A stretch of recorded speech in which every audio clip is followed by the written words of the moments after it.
오늘 함께 나누고자 하는 말씀은 바울 사도께서 밀레도에서 에베소의 장로님들을 초청하여 그들에게 했던 바울의 고별 설교의 내용 중에 오늘은 두 번째 단락에 해당되는 내용입니다. 지난주에 첫 번째 단락에서 바울 사도께서는 에베소 장로들에게 하나님께 대한 회개, 예수 그리스도에 대한 믿음, 이 두 가지를 매우 강조하는 내용의 설교를 하였습니다. 바울 사도께서는 이 두 가지의 내용, 즉 회개와 믿음이라고 하는 것은 우리 신앙인들이 살아가는 데 있어서 절대적으로 필요한 요소이기 때문에 제3 강조한 것으로 생각이 됩니다. 오늘 말씀의 주제인 두 번째 단락에서는 바울 사도가 보라라고 하는 말씀으로 말씀을 시작하고 있다는 점입니다. 보라, 이 말은 여러분 보세요. 여러분 저 한번 보세요. 잘 보이십니까? 잘 보고 계십니까? 바울 사도도 그렇게 하는 거예요. 보세요. 장로님들 보세요. 아마도 작별 설교를 하고 있는 바울 사도는 그들을 다시 보기가 어렵다는 사실을 알았을 것입니다. 아마도 그래서 오늘 만남과 이 설교가 끝나고 나서 헤어지면 다시는 볼 수 없는 그런 날이 올 수도 있다는 생각에 북받쳐 오르는 감정이 분명히 있었을 것입니다. 또 그들의 관심을 더욱 집중시키기 위해서 보라 하며 분위기를 새롭게 만들었다라는 생각이 듭니다. 오늘 본문을 통해서 말씀하고 있는 이 두 번째 단락에서 바울 사신은 먼저 자신이 장차 당하게 될 환난과 결박에 대하여 나는 어떤 각오로 이것을 감당하고 있느냐, 그런 말씀을 먼저 나눕니다.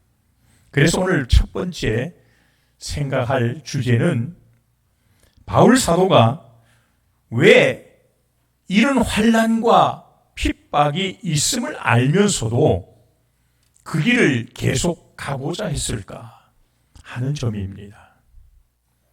오늘 말씀을 보면 이것이 성령에 매여, 다른 말로 말하면 성령의 뜻을 따라서 그렇게 할 수밖에 없다라고 하는 고백의 말이라는 점입니다.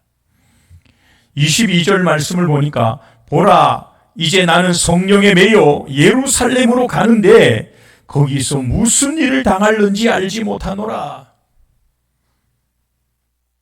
23절 이어지는 말씀을 보면 오직 성령이 각 성에서 내게 증언하여 결박과 환난이 나를 기다린다.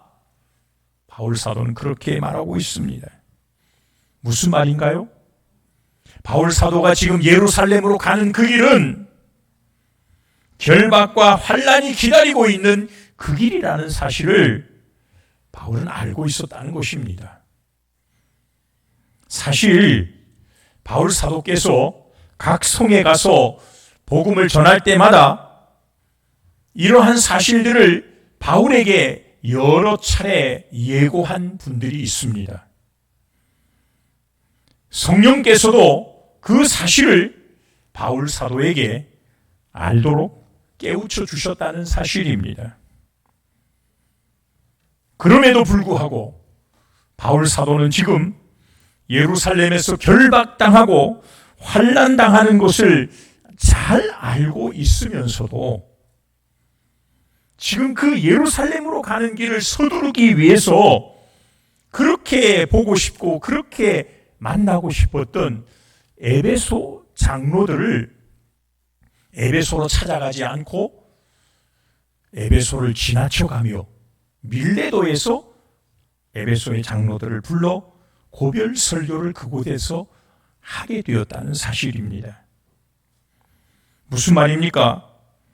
지금 결박과 환란이 기다리고 있는 예루살렘으로 한 걸음이라도 더 빨리 가고자 하는 바울의 모습이 거기에서 나타나고 있더라는 것입니다.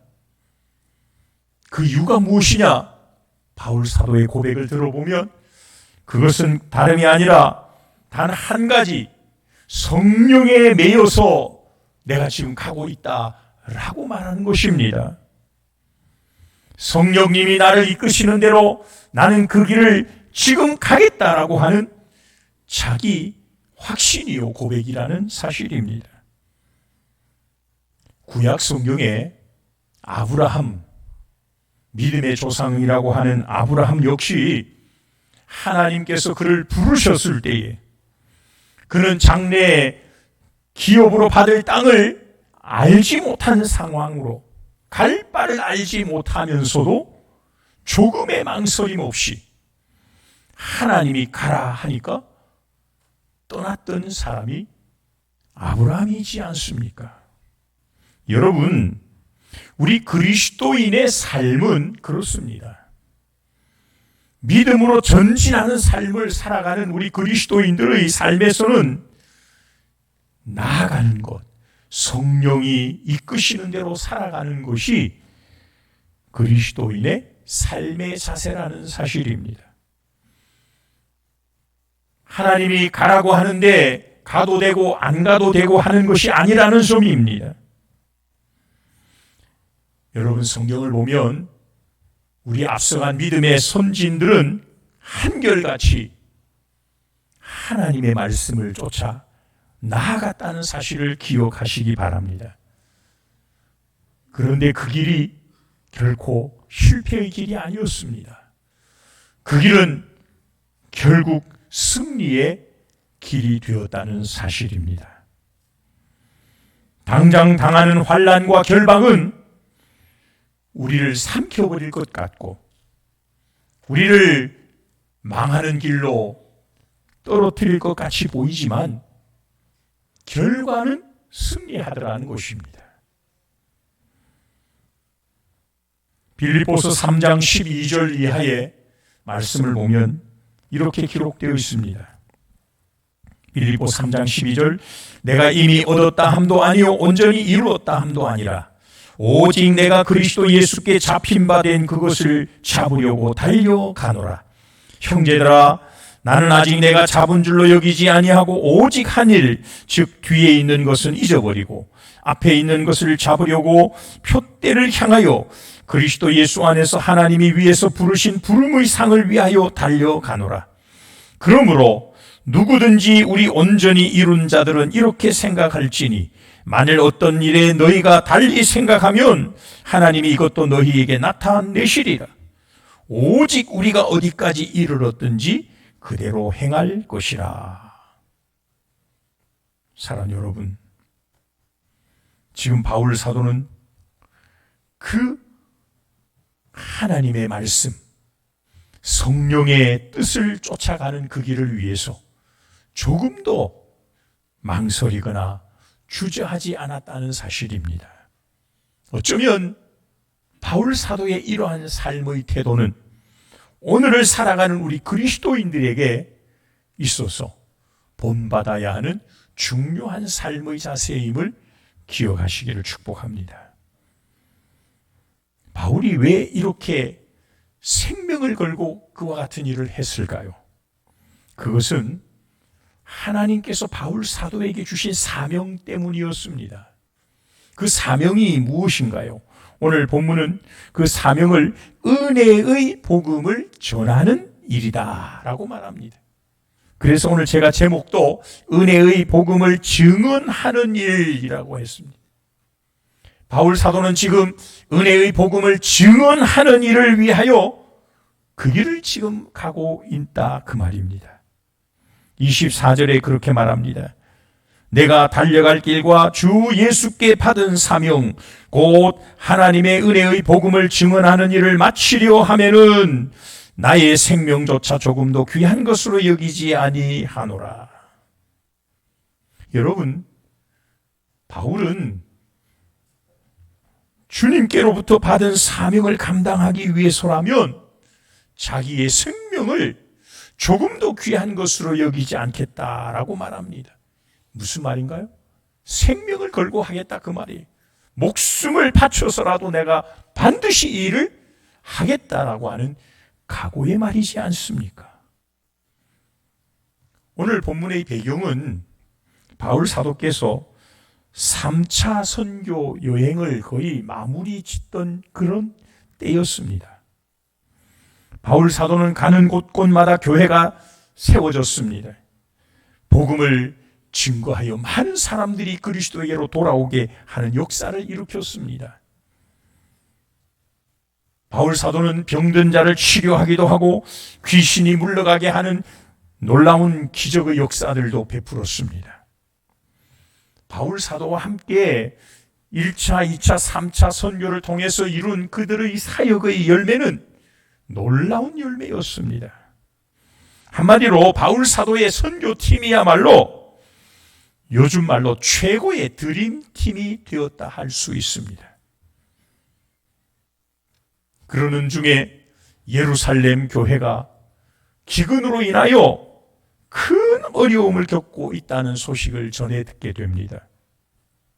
그러자 아가야 교회, 고린도 교회, 마게도냐 교회, 빌립보 교회, 갈라디아 교회 이런 교회들이요 힘을 내어서 구제 헌금을 하게 된 것입니다.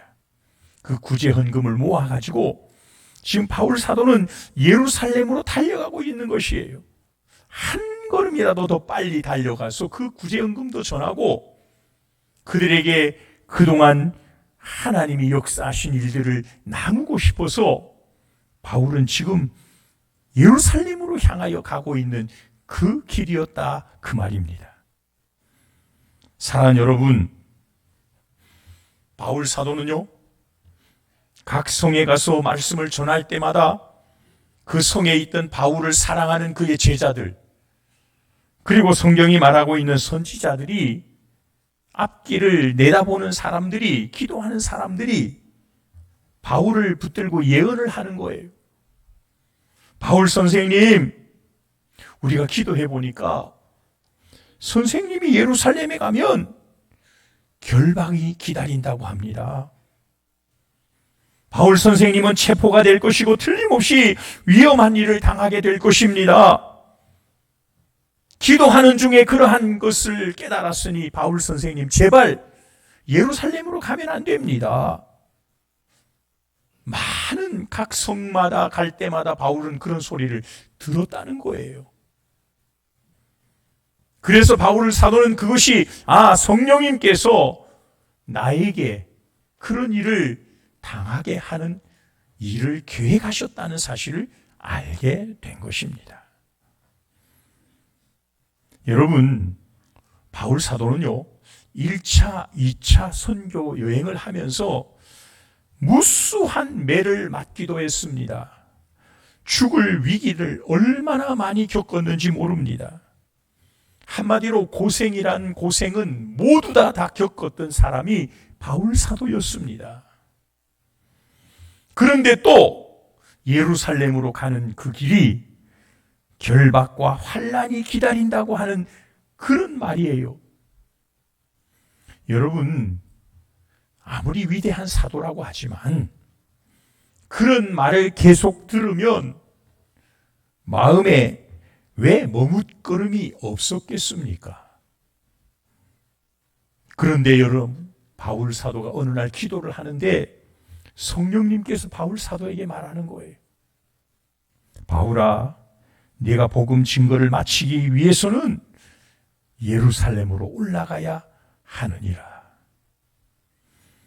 그 힘든 사역을 마무리하려고 하는 사도 바울에게 이제 너는 그만큼 했으니까 좀 쉬어라. 그렇게 할 줄 알았는데 그렇게 말씀한 것이 아니라 성령님이 그 길을 또 가라고 말씀하시는 거예요. 여러분, 제가 만약에 그런 일을 당했다면 제 입장을 생각해 보니까 하나님 앞에 좀 불평 섞인 기도를 할 것 같아요. 하나님, 지금까지 내가 너무 많은 고난을 당하고 죽을 고생 많이 겪었고 채찍질 당하고 매질 당하고 동족과 이방인들로부터 쫓겨다니고 이런 어려움을 지금까지 당했는데 또 당하라고 하십니까?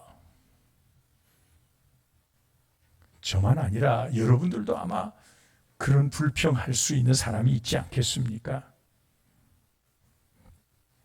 한재성 선교사님이 계십니다.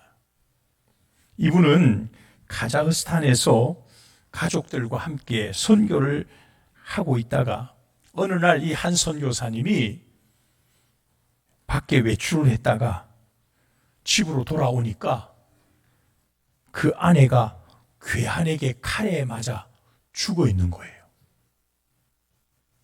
한순간 아내를 잃어버렸습니다. 할 수 없어서 한 선교사는 어린 아이들 두 딸을 데리고 한국으로 돌아와서 1년 동안 안식년을 갖게 되었습니다. 그런데 안식년을 1년 동안 하고 마친 한 선교사님이 기도하고는 다시 카자흐스탄으로 가겠다고 선교부에다가 요청을 하는 것입니다. 여러분, 카자흐스탄에서요, 자기 아내가 괴한에게 칼에 맞아 죽었다면 카자흐스탄으로 또 가고 싶겠습니까? 아마 카자만 들어도 지긋지긋 할 것 아니에요? 그쪽으로는 아예 고개도 돌리고 싶지 않을 것 아니에요? 그런데 이 한재성 선교사는요, 또 카자흐스탄으로 가겠다고 하는 거예요. 사람들이 만류를 했죠. 근데 그 한재성 선교사님의 대답이 그래요.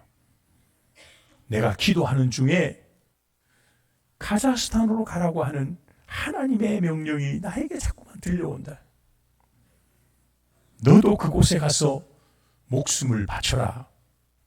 그런 하나님의 뜻을 내가 어떻게 거스리겠습니까? 그리고는 카자흐스탄으로 또 떠나게 되었다는 거예요.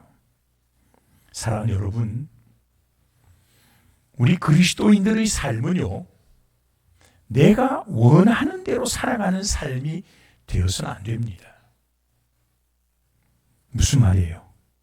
내 생각, 내 뜻, 내 계획, 내 고집, 이것 앞세우고 사는 것이 그리스도인이 아니라는 거예요. 내가 원하는 대로 사는 것이 아니라 주님이 원하는 대로 사는 것이 그리스도인이라는 사실을 기억하시길 축복합니다. 고린도전서 10장 31절에 그랬거든요. 그런즉 너희가 먹든지 마시든지 무엇을 하든지 다 하나님의 영광을 위하여 하라. 사랑하는 여러분, 여러분 자신이 좋고 나쁨을 선택하려 하십니까? 주님이 무엇을 원하시는지를 먼저 선택할 수 있기를 축복합니다. 그렇게 사는 사람이 그리스도인이에요. 그렇게 살아야 세상을 변화시킬 수가 있고 세상에서 비겁한 신앙인이 아니라 당당한 그리스도인으로 살아가게 된다는 사실입니다. 사랑하는 여러분, 오늘 제가 제목을 은혜의 복음을 증거하는 일 그랬죠. 왜 은혜의 복음이라고 했을까요? 여러분, 복음이라는 말은요, 복된 소식이라는 말이에요. 영어로는 굿뉴스, 가스펠 이렇게 말하기도 하고요. 헬라 말에서는 유앙겔리온이라고 말해요. 이게 복된 소식이라는 말이거든요. 왜 복음이라고 말하느냐 하면 은혜이기 때문에 복음이에요. 여러분, 은혜가 뭔 줄 아십니까? 은혜는 일한 것이 없는데도 받는 호의와 사랑을 은혜라고 말하는 거예요. 여러분, 우리가 지금 복음을 받는 것은 이게 은혜라는 사실을 아셔야 합니다. 구원의 은혜인 줄로 믿습니다. 죄 사함의 구원의 은혜예요. 여러분, 우리가 영원한 하나님의 나라에 들어가는 은혜입니다. 영원히 망하고 죽을 수밖에 없던 우리가 하나님의 자녀가 되는 은혜입니다. 이게 은혜가 아니고 뭐예요? 우리 힘으로 될 수 없는 것이 하나님의 오로지의 은혜로만 된 것이 우리들 아닙니까? 그래서 이게 은혜라는 거예요. 이런 은혜의 복음을 전하는 일을 위해서 바울은 생명을 걸었던 거예요. 생명조차 조금도 아끼지 않을 수가 있었던 거예요. 내가 생명을 들여서라도 이 은혜를 전하고 이 은혜의 복음을 전하는 일은 더 가치 있는 일이라고 믿었다는 거예요. 오늘 말씀 이후에 나오는 31절, 32절 말씀에 보면 이렇게 말합니다. 그러므로 여러분이여 일깨어 내가 3년이나 밤낮 쉬지 않고 눈물로 각 사람을 훈계하던 것을 기억하라. 지금 내가 여러분을 주와 및 그 은혜의 말씀에 부탁하노니 그 말씀이 여러분을 능히 든든히 세우사 거룩하게 하심을 입은 모든 자 가운데 기업이 있게 하시리라. 바울이 눈물로 가르쳤던 복음이 바로 은혜의 복음이었던 겁니다. 여러분, 우리가 예배를 드리면서 예배를 드리고 내가 은혜를 많이 받았다. 참 좋은 현상이지요. 그런데 여러분, 은혜를 많이 받는 것에서 끝이 나면 안 됩니다. 들었던 은혜의 말씀을 심령에 담았다가 이제는 우리도 나가서 다른 사람들을 가르치고 전하여 주고 은혜의 복음을 증언하는 증인이 되어야 한다는 사실입니다. 디모데후서 2장 1절과 2절에는 이렇게 말합니다. 내 아들아, 그러므로 너는 그리스도 예수 안에 있는 은혜 가운데 강하고 또 네가 많은 증인 앞에서 내게 들은 바를 충성된 사람에게 부탁하라. 그들이 또 다른 사람들을 가르칠 수 있으리라. 복음은 머물러 있어서는 안 된다는 거예요.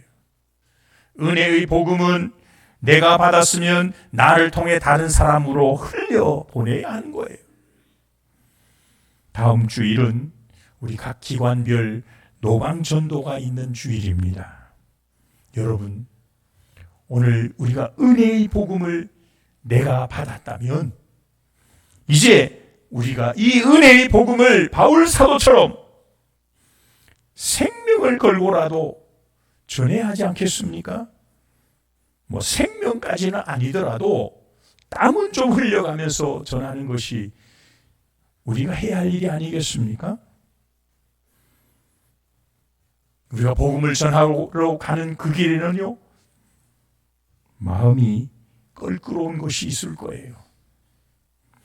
어쩌면 바울 사도처럼 환난과 핍박, 그런 것이 기다리는 곳이 될 수도 있을 거예요.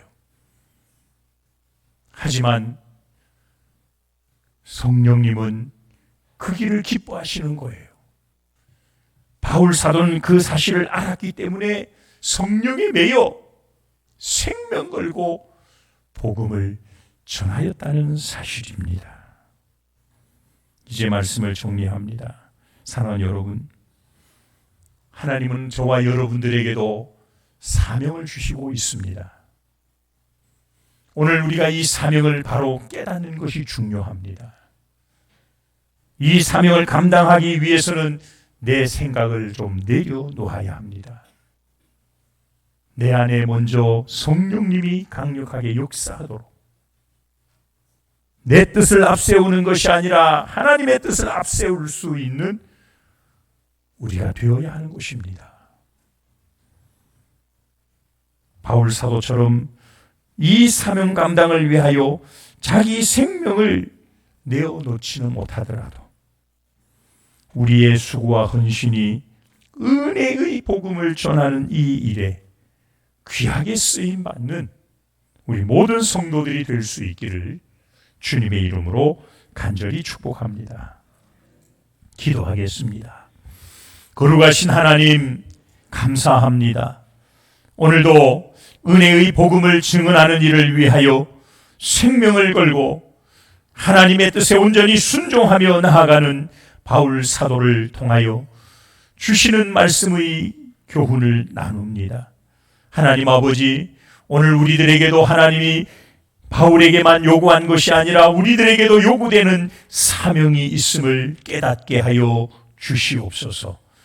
이 사명 감당하는 우리들 되게 하시고 이 사명에 우리도 쓰임받는 신실한 일꾼들 되게 하여 주시옵소서.